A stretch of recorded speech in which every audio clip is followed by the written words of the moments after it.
There are many times when a company goes into liquidation or a person goes bankrupt, it's very easy to perceive that, they've done something wrong. People from the government say, they must be crooks because, they've gone bankrupt. But that's not the case.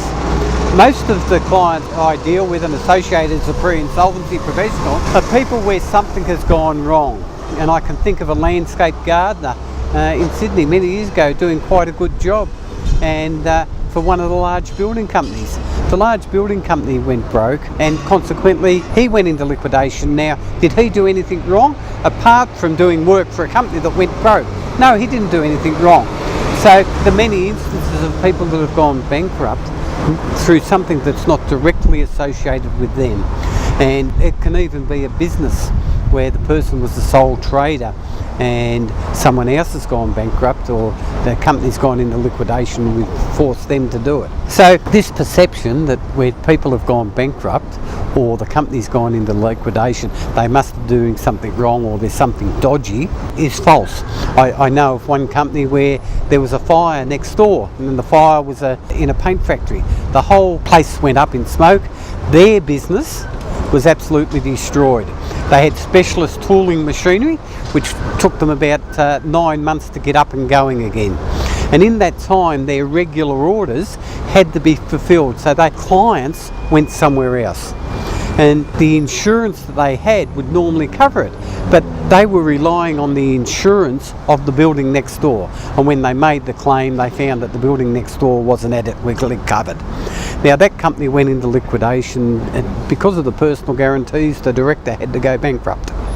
Now, is that his fault? No. So this idea that bankrupts have done something wrong is not necessarily the case, and in many instances with the majority of clients that I've dealt with over the years, it hasn't been. So the perception that is there.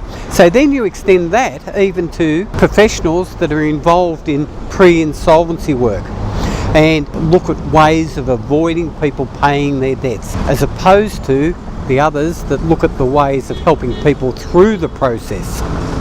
And very easy to blanket them and saying pre-insolvency professionals or pre-insolvency people are out there trying to manipulate the system for the benefit of their clients. And there has been a lot written about it as trying to clean it up and trying to make it so it's regulated.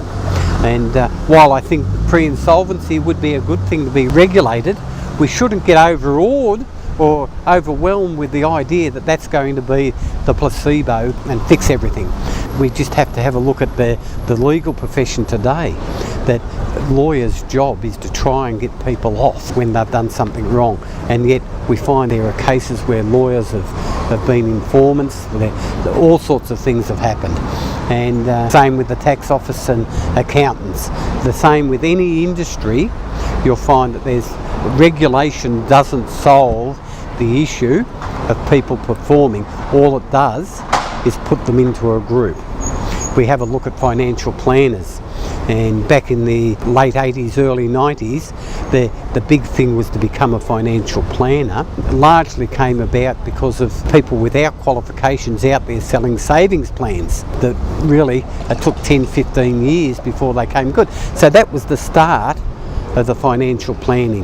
The insurance companies swapped to unbundled policies, or policies where the shares were the criteria for the investment as opposed to the guaranteed returns. So that was the start of the financial planning industry, and then we come down some 20 odd years down the road where we find that the financial planning industry is having its own difficulties.